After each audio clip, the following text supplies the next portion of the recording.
प्रकार के नामकरण संस्कार भगवान गर्गाचार्य ऋषि ने किए। माँ यशोदा और माँ रोहिणी बड़ी प्रसन्न हुई। कहा, गुरुजी महाराज आप हमारे घर आए हैं, इसलिए कृपा करके थोड़ी सी प्रसादी पाके जाइए। महात्मा गर्ग ने कहा कि हम गोपों का भोजन नहीं पाते। तो मैया ने कहा, महाराज आप स्वयं भोजन जल्दी से तैयार कर लीजिए और अपने हाथ से भोजन बना के स्वयं खा लीजिए, हमारा मन संतुष्ट हो जाएगा। महात्मा गर्गाचार्य ऋषि को लगा तस्मै बनाने में बहुत ज्यादा समय नहीं लगता, इसलिए खीर बना लें, जल्दी से पाके चले जाएंगे, किसी को समाचार भी नहीं होगा। इसलिए महात्मा गर्गाचार्य ऋषि महात्मा ने तस्मै का निर्माण किया। एक तुलसी दल डाला उसमें और गरुड़ बजा करके परमात्मा को बुलाया कि महाराज इस भोजन को पाइए, फिर हम इस प्रसादी को ग्रहण करेंगे। तो दीयम मस्त गोविंदम तब समर्पये। तो भगवान बहुत दूर नहीं थे, परमात्मा वहीं पर थे। तो गोविंद बिल्कुल बाल कृष्ण के रूप में आए और महात्मा गर्गाचार्य ऋषि की थाली में भोजन पाने लगे। गर्गाचार्य ऋषि ने देखा कि ये बालक, ये गोप बालक है और ये मेरी थाली में भोजन पा रहा है। बहुत क्रोध आया। देखिए मनुष्य की प्रवृत्ति, बुद्धि और विवेक का ज्ञान देखिए, कब बदल जाए, कब परमात्मा को विस्मृत हो जाए, कब भगवान को भूल जाए, कोई ठिकाना नहीं है। अभी अभी गर्गाचार्य ऋषि बोल रहे थे कि बहुनी संति नामानि, ये परमात्मा है, और अब भगवान गर्गाचार्य ऋषि ने केवल परमात्मा को एक गोप बालक समझा। यशोदा जी से कहा कि आपका ये लाला बड़ा उत्पाती है, पंडित जी के भोजन को इसने जूठा कर दिया, अब मैं इसका जूठा किया वो भोजन नहीं ग्रहण करूंगा। खड़े हो गए महात्मा। मैया ने कहा, महाराज जी ये बालकों के ऊपर संत लोग कैसे कभी क्रोध कर सकते हैं, रुष्ट हो सकते हैं। आप महान हैं महाराज, आप गंभीर हैं, एक बार और प्रयास कीजिए, एक बार भोजन बनाइए, कृपा करिए महाराज। मैया ने कहा हम उसको बहुत दूर ले जाएंगे, और कन्हैया को बहुत दूर जाकर के मैया ने छुपा दिया। यहाँ गर्गाचार्य ऋषि ने पुनः तस्मै का निर्माण किया, तुलसी दल डाला और पुनः मंत्र पढ़ा, अन्नपूर्णे सदा पूर्णे शंकर प्राण वल्लभे। पुनः गोविंद को याद किया कि महाराज मेरे भोजन को शुद्ध कीजिए। तो परमात्मा बहुत दूर छुपे थे, लेकिन दूसरा स्वरूप लेकर के भगवान बाल कृष्ण पुनः महात्मा की थाली के पास पहुंचे, भोजन ग्रहण करने लगे। अब तो महात्मा गर्गाचार्य ऋषि की भौहें तन गई महाराज, बड़ा क्रोध आया, आचार्य के लिए खड़े हो गए, अपना थैला उठा लिया, कहने लगे अब तो मैं जाता हूँ, आप लोग इसको बहुत उद्यमी बनाएंगे, बहुत उद्यम करने लगा, ये किसी की बात नहीं मानता। ये महात्मा गर्गाचार्य ऋषि के पाद पद्मों में माँ यशोदा मैया, रोहिणी और महात्मा नंद ने प्रणाम किया कि महाराज जी पाहि नाथ हाँ पाहि गोसाई, भूतल परे लकुट की नाई। दंडवत प्रणाम किया। एक अवसर महाराज दीजिए, हम आपके सामने इस बालक को एक कक्ष में बंद कर दे रहे हैं। तो भगवान महाप्रभु के लिए एक दरवाजे के युक्त और जिसमें ताला लगाया जा सकता है, ऐसे एक सुंदर कक्ष में भगवान को बंद कर दिया, दरवाजा बंद किया, चटकने लगाई, ऊपर से ताला भी लगा दिया। अब महात्मा गर्ग से कहा कि गुरुजी महाराज आपने देख लिया, अभी अभी मैंने अपने कृष्ण के लिए अवरुद्ध कर दिया है, अब वो चाहते हुए वापस नहीं आ पाएगा। आनंद से महाराज एक बार भोजन तैयार किया, पुनः भोजन तैयार हुआ, तुलसी का पत्र डाला और नाभ्यायासे दंतर्चगुं शेषनौद्यो सममृततो पद्भ्यां भूम्रदिशः श्रोत्र तथा लोका अकल्पयन्। पुनः भाव से परमात्मा को बुलाया तो ताला लगा रहा महाराज, दरवाजे बंद रहे, चटकनी भी लगी रही, और त्रिलोकी के नाथ भगवान योगीश्वर श्री कृष्ण महात्मा गर्गाचार्य ऋषि के उस थाली में आकर के भोजन पाने लगे। महात्मा गर्ग ने देखा कि देखिए ताला तो बिल्कुल लगा हुआ है, चटकने भी लगी है, दरवाजे खुले नहीं है, फिर भी ये कृष्ण बाहर कैसे आ गया। तत्काल मन बदल गया और विचार किया, आनंद रहत सकल रस भोगे, बिनु बाणी बगता बड़ जोगे, बिनु पग चलहि सुनहि बिनु काना, और कर बिनु कर्म करत विधिना। ये तो ईश है, परमात्मा है, तो लौट करके प्रणाम किया। वो जो थालियां जूठी कर दी थी परमात्मा ने, उन सब को उठा करके प्रसादी पान की। कि अभी तो हम गरुड़ घंटी बजा के केवल भोग लगा देते थे, भाव से बुलाते थे कि परमात्मा आता होगा, लेकिन आज मेरे इस प्रसादी को भगवान ने साक्षात शुद्ध कर दिया। परमात्मा ने स्वयं ग्रहण किया। बहुत 2-4 दिन तक वहां पर भगवान का दर्शन स्तवन किया। फिर महात्मा गर्गाचार्य ऋषि अपने स्थान को पधारे।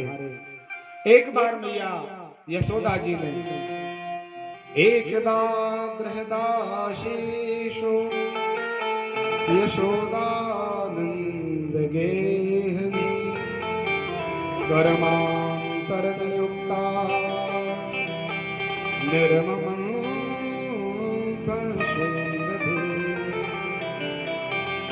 भैया ने एकदा दीपावल्यां समये गृहदासीषु कर्मांतर नियुक्ता। मैया को लगा बहुत लंबा काम है, इसलिए अन्य दासी दासियों के लिए मैया ने बहुत कार्य के लिए नियुक्त किया। सबको अलग अलग कार्य सौंप दिया और भगवान की सेवा के लिए, कन्हैया की उदर पोषण के लिए मैया ने दधी मक्खन प्रारंभ किया। मटकी में सुंदर दधी भरा हुआ था और मैया, आप लोगों ने चित्र देखा होगा, बहुत हिष्ट पुष्ट बलिष्ठ शरीर था मैया का, मोटी ताजी थी मैया यशोदा जी। तो जब वो दधी मक्खन कर रही थी तो मानो नृत्य हो रहा, उनकी चूड़ियों के द्वारा संगीत की ध्वनि बजती थी। मन मैया का भगवान के पाद पद्मों में था और मन वचन कर्म से मैया ने भगवान की सेवा प्रारंभ की। गोविंद को लगा कि देखिए मैया निमग्न हो गई हैं दधी मक्खन में, अपने शरीर की सुध को भूल गई। पता नहीं कितना समय लगेगा कि इस दधी मक्खन में मुझे भूख लगी। तो भगवान ने कहा, माँ बहुत भूख आई है, जल्दी से मुझे आप दूध पान कराइए। तो माँ ने दधी मक्खन छोड़ दिया और स्वयं बैठ करके अपने गोदी में गोविंद को बिठा दिया। भगवान सुखदेव स्वामी परीक्षित को कहते हैं, राजन, संसार जिसकी गोद में बैठा हुआ है, जो अखिल कोटि ब्रह्मांड आदि नायक है, जिनके एक रोम में कोटि कोटि ब्रह्मांड बंधे होंगे। विचार कर, अपना ये ग्राम कितना बड़ा है, फिर इसका जनपद कितना बड़ा होता है, फिर इसका जिला, फिर प्रदेश, फिर एक देश, और विश्व के नक्शे में आप देखें भारत बिल्कुल इतना सा दिखाई देता है। तो ये धराधाम 7 द्वीपों का कितना बड़ा है। ऐसे महाराज 14 लोक हैं, ऐसे हजारों 14 लोगों को इकट्ठा करके फिर ब्रह्मांड बनता है। ऐसे कोटि ब्रह्मांड भगवान के एक रोम में। अब भगवान की विभूति आप समझ लीजिए, परमात्मा कितने विराट हैं, भगवान का कितना विस्तार है। ऐसे त्रिभुवनपति भगवान नारायण केवल छोटी सी भक्ति के ऊपर द्रवीभूत होकर के भगवान यशोदा मैया की गोद में आनंद के साथ भगवान ने मां का दुग्ध पान किया। मैया से कहने लगे कि माँ ये बताओ, आप मुझसे कितना प्यार करती हो, कितना स्नेह करती हो, कितना मानती हो मुझे। यशोदा मैया ने कहा, देखो बेटा, संसार का सुख वैभव एक तरफ और मेरा लाला एक तरफ। मुझे यदि प्राणों की बलि देना पड़े तो 1 मिनट में सोच विचार नहीं करूंगी, तत्काल प्राणांत हो जाऊंगी, लेकिन मैं अपने बालक को परेशान नहीं देख सकती। उसी समय चूल्हे पर पद्मगंधा नाम की गाय का दूध चढ़ा था। एक गाय होती है जिसके शरीर से कमल की खुशबू निकलती है, और वो पद्मगंधा नाम की जो गाय है, उसका थोड़ा सा भी यदि दूध किसी बच्चे को प्राप्त हो जाए तो बड़ा सुंदर उसके अंदर शक्ति का संभरण होता है। तो मैया ने छांट करके अलग से गाय को बुलाया था कि मेरे बालक के लिए बहुत कम दूध देगी, कोई चिंता नहीं, थोड़ा सा दूध तो मेरे कन्हैया के लिए प्राप्त होगा। तो उसी अनमोल गाय का दूध और एक चूल्हे पर चढ़ा हुआ है।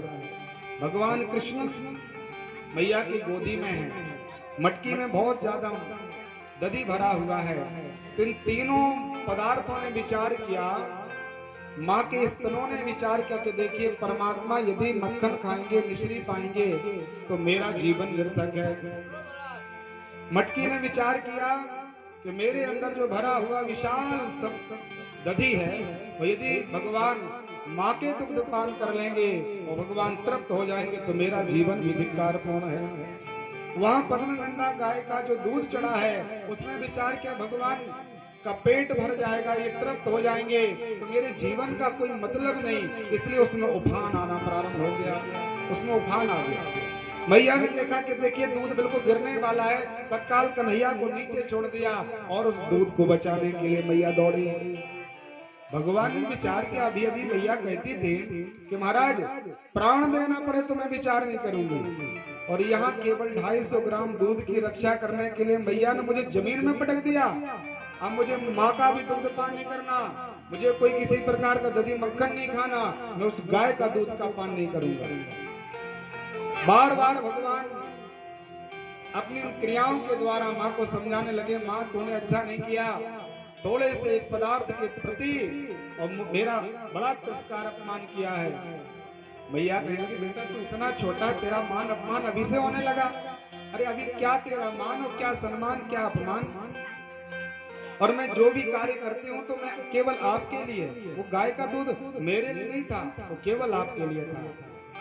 भगवान अगर कुछ पान नहीं करेंगे तो माँ को लगा कि जब बेटा तृप्त हो जाए तब नटखट करने लगता है, तो अन्य कार्यों में मैया चली गई। या तो कन्हैया का पेट भर गया। ग्रह कारज नाना जंजाला, ते अति दुर्गम शैल विशाला।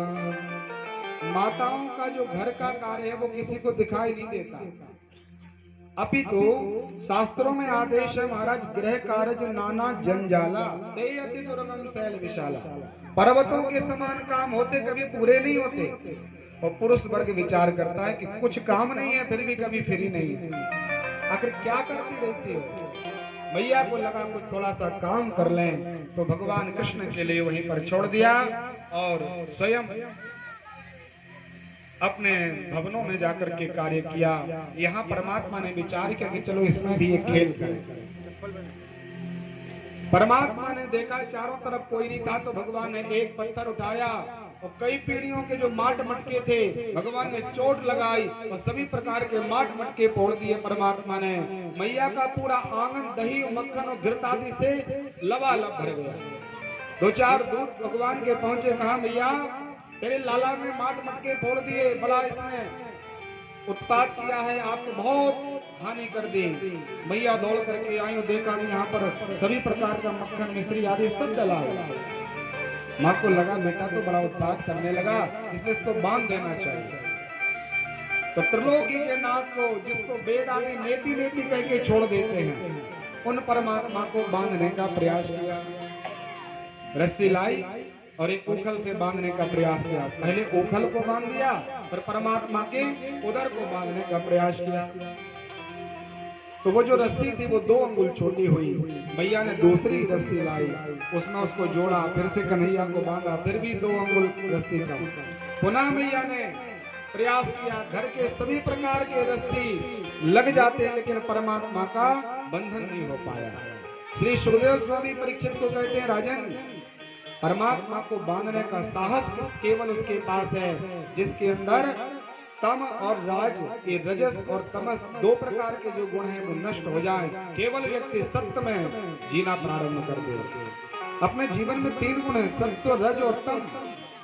सत्य परमात्मा को बड़ा प्रिय है। राज इसी जो सत्य आदमी होती है कि मेरे पास इतना वैभव है, इतना धन है, इतना बाहुबल है, ये अभिमान हमारा परमात्मा से मिलने नहीं देता। तामसी प्रवृत्ति के द्वारा कई लोग भजते हैं तो परमात्मा को मिलना बड़ा कठिन हो जाता है। और जीवन में जब तामसी प्रवृत्ति चली जाती है, राजसी वैभव आदि की, अपने स्वरूप आदि का जो अभिमान है, ऐसा अभिमान नष्ट हो जाता है तो तब परमात्मा नारायण तत्काल बन जाते हैं। यशोदा मैया के शरीर में पसीना बहने लगा। मैया को लगा इतना छोटा सा लाला, वो इतनी रस्सियों से भी नहीं बन रहा, और अपना मन समर्पण गोविंद के 5 पद्मों में किया। जैसे ही समर्पण आया वो परमात्मा तत्काल बन जाते हैं। भगवान परीक्षित को समझाते सुखदेव, नाम तत् न चांतर न बहिर्यस्य न पूर्वम न पिचा परम। जिनके आदि मध्य और अंत का कोई पता नहीं, विचार करें। ऐसा त्रिलोकी का नाथ केवल एक वात्सल्य में, एक प्रेम में, एक त्याग में छोटे से बालक की तरह बन गए। मैया भगवान को बांध करके चली गई। गोविंद ने उखल को खिसकाना प्रारंभ किया और खिसकाते खिसकाते भगवान यमलार्जुन वृक्षों के पास पहुंचे। माँ यशोदा जी के आंगन में सुंदर वृक्ष थे, नाम यमलार्जुन है।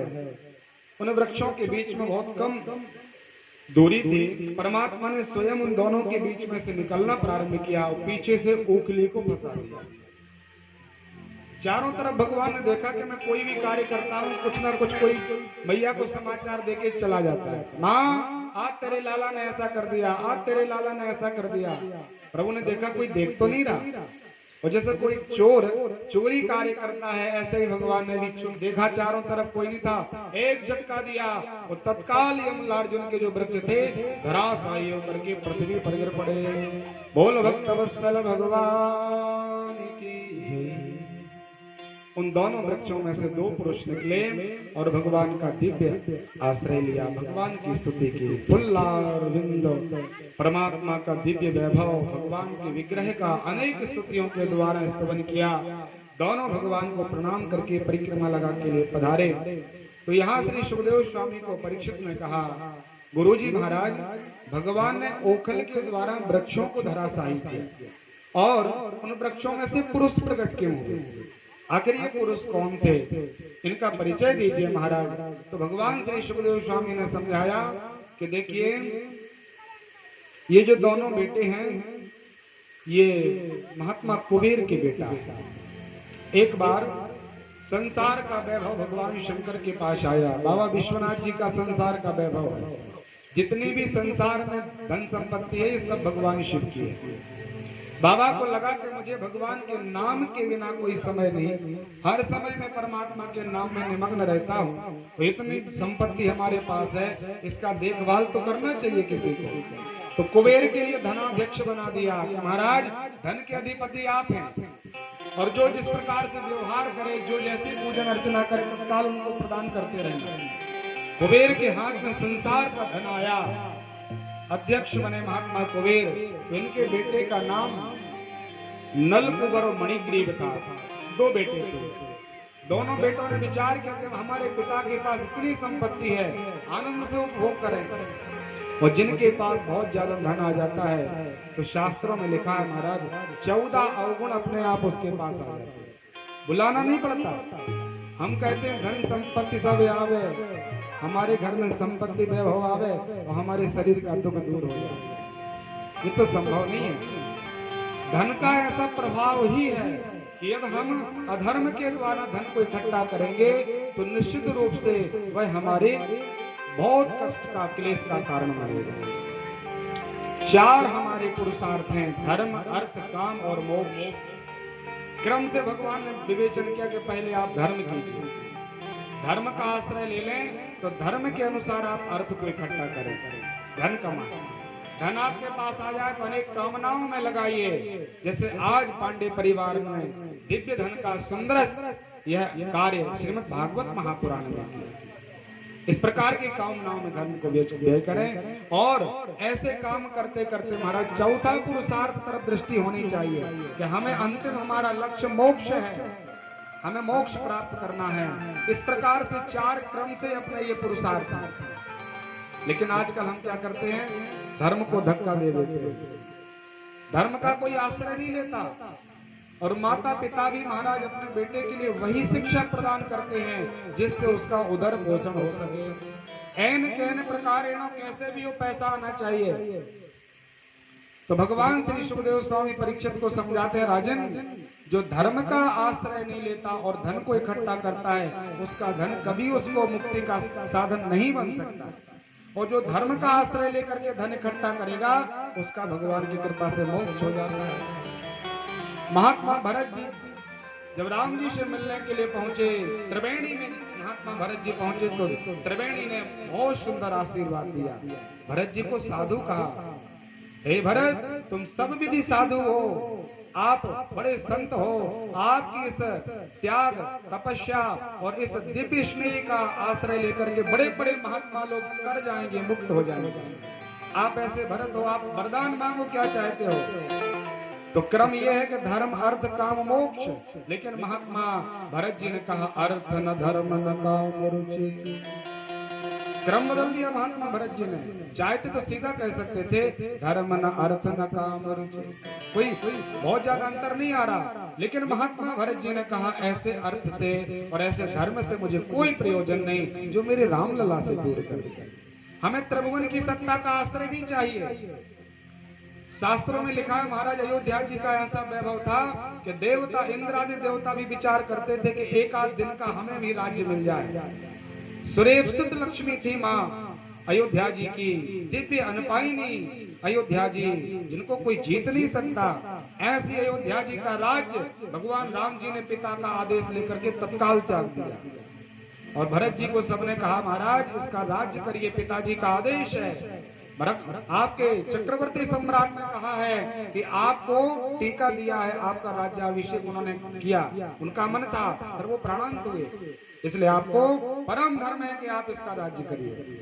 लेकिन धन्य है महात्मा भरत, धर्म धुरंधर महात्मा भरत है, जिन्होंने एक क्षण में उस सुरेप्सित लक्ष्मी का त्याग कर दिया, वशिष्ठ के वचनों का श्रवण नहीं किया, कौशल्य आदि माताओं का मन नहीं लिया।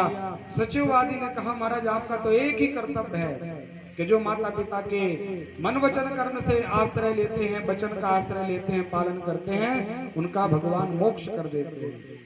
फिर भी महात्मा भरत ने विचार किया ये धर्म धर्म नहीं है, ये अर्थ अर्थ नहीं है, और ये काम काम नहीं है जिससे मेरे राघव हमसे दूर हो जाए। अर्थ न धर्म न काम रुचि, गति न चाहूं निर्वाण। मैं हे गंगा मैया, हे त्रिवेणी, मैं आपसे मोक्ष की भी कामना नहीं करता कि मेरा मोक्ष हो जाए। वो मोक्ष भी मुझे नहीं चाहिए जिस मोक्ष में मुझे अपने राघव का दर्शन ना हो। इस प्रकार से बड़े भाव से हमें जीवन जीना चाहिए। धन यदि हमारे पास आया है तो धन धर्म के अनुसार होना चाहिए, प्रयास करें। अधर्म के द्वारा कमाया हुआ धन बहुत ज्यादा आपको सुख देने वाला नहीं है। यहाँ कुबेर के बेटों के पास इतना धन आ गया, तो नियम है कि आप यदि मेहनत से धन कमाएंगे तो व्यय भी बड़े विवेक से करेंगे, क्योंकि आपका परिश्रम लगा है उसमें, आपने बहुत मेहनत की तब वह धन प्राप्त हुआ। तो बहुत ज्यादा आप अनाप शनाप खर्च नहीं करेंगे, लेकिन व्यर्थ का पैसा आपको बहुत ज्यादा इकट्ठा मिल जाए, रिश्वत आदि का या कुछ भी समझ लें, और वह पैसा जब आपके पास आता है तो आपको व्यय करने में कोई तकलीफ नहीं होती, कष्ट नहीं होता, क्योंकि आपने उसमें कोई बल नहीं लगाया, कोई परिश्रम नहीं किया।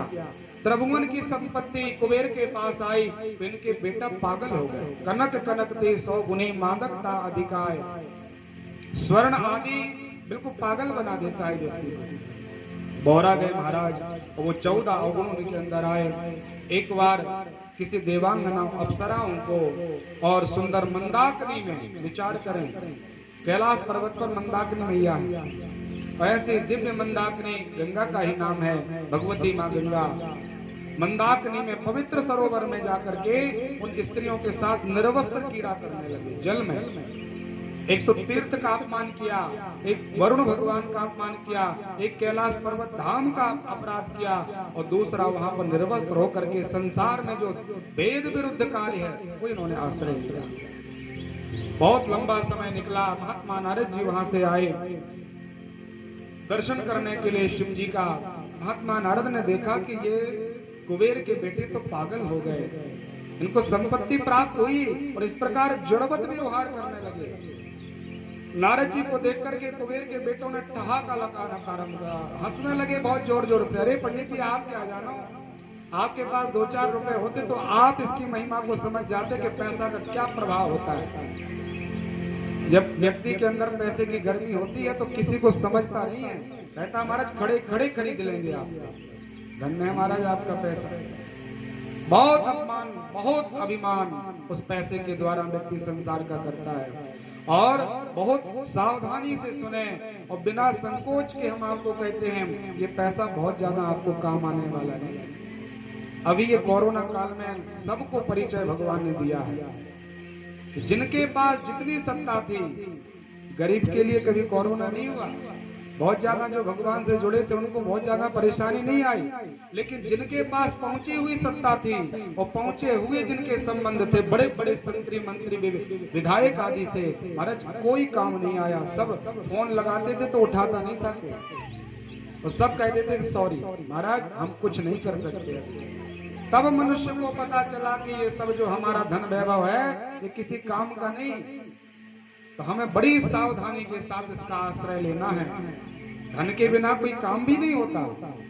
इसलिए ऐसा भी ना करें कि आप धन का विचार करें। पंडित जी ने कहा है हमें कोई धन इकट्ठा नहीं करना, अब तो हम महाराज बिना धन के रहेंगे, उसके बिना भी नहीं चलता। लेकिन वो राज लक्ष्मी पराम्बा जगत जननी जगदम्बा नारायण की पत्नी है, और कोई भी व्यक्ति यदि उसे अपना स्वयं स्वामी बन जाए वो संपत्ति तो नारायण की है। लक्ष्मी कभी किसी की नहीं हो सकती, ये सिर्फ भगवान नारायण की। और व्यक्ति स्वयं अधिपति बन जाता है, लिखता है भूमि स्वामी, मालिक, भवन का स्वामी, आदि आदि। तो जिस दिन अपने जीवन में ये स्वामी भाव आ जाता है कि मैं अमुक वस्तु का स्वामी हूं, तब बंधन हो जाता है। जैसे बैंक का कोई मैनेजर होता है, उसके हाथ में से करोड़ों रुपए निकल जाते हैं, लेकिन उसके अंदर कभी ममता नहीं होती, कभी उसको उसमें मोह नहीं होता, क्योंकि वो जानता है कि मैं केवल एक इसका मुनीम हूँ, रखवाले करने वाला हूँ, इसकी व्यवस्था करने वाला हूँ, ये धन मेरा नहीं है। ऐसे ही भाव जिस दिन हमारे अंदर प्रकट हो जाए कि महाराज जो मकान, दुकान, प्लाट, पत्नी, पुत्र आदि हैं ये हमारे नहीं हैं, आपने केवल व्यवस्था के लिए हमें भेजा है कि इनकी इस तरह से व्यवस्था कर दें, ऐसा भाव लेकर के यदि हम अपना कर्तव्य पारायण करेंगे तो निश्चित रूप से मुक्त हो जाएंगे, प्रबंधन नहीं होता उसका। बहुत अनेक प्रकार से महात्मा नारद जी ने समझाया, लेकिन वो दोनों धन के मद में मदांत थे, इसलिए पंडित जी का बड़ा अपमान किया। देवांगनाओं ने वस्त्र आदि धारण कर लिए कि महात्मा नारद का अपमान नहीं होना चाहिए। बार बार कहने पर भी उन्होंने नारद को प्रणाम नहीं किया, तो महात्मा नारद जी ने श्राप दे दिया, अरे दुष्टो, इस राज संपदा के द्वारा जो आज तुम पागल जैसा व्यवहार कर रहे हो, जड़वत व्यवहार कर रहे हो, तुम्हें श्राप देता हूँ, दोनों जड़ हो जाओ, वृक्ष बन जाइए। तब महात्मा नारद के पाद पद्मों में प्रणाम किया और कहा महाराज जी बड़ी गलती हो गई हमसे, आपकी वाणी कभी झूठी नहीं होती, आपने तो हरि को भी श्राप दे दिया था, आप मनुष्य बनेंगे, राम जी को आना पड़ा। इसलिए महाराज जी ऐसी कृपा करें कि हमारे उद्धार का कारण बताइए, हम कैसे उद्धरित होंगे। महात्मा नारद जी ने समझाया, त्रेता युग में भगवान श्री कृष्ण महाप्रभु का अवतार होगा और आप लोग पहले से ब्रज में जाइए, नंद बाबा के आंगन में रहिए, इंतजार करिए, प्रतीक्षा करिए। तब से भगवान का नाम जपते थे। आज परमात्मा ने दोनों को तत्काल मुक्त कर दिया। भगवान का आश्रय लेकर के वह अपने पद पर प्रतिष्ठित हुए। बोल भक्तवत्सल भगवान की। परमात्मा का आश्रय नितांत आवश्यक है महाराज। भजन के द्वारा हम एक मिनट इसका दर्शन करेंगे। बिना परमात्मा के नाम भजन से कुछ होने वाला नहीं। मुझे कौन पूछता तेरी बंदगी से पहले, मैं खुद को ढूंढता इस जिंदगी से पहले। मुझे कौन पूछता, प्रेम से ताली सेवा करते हैं।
जो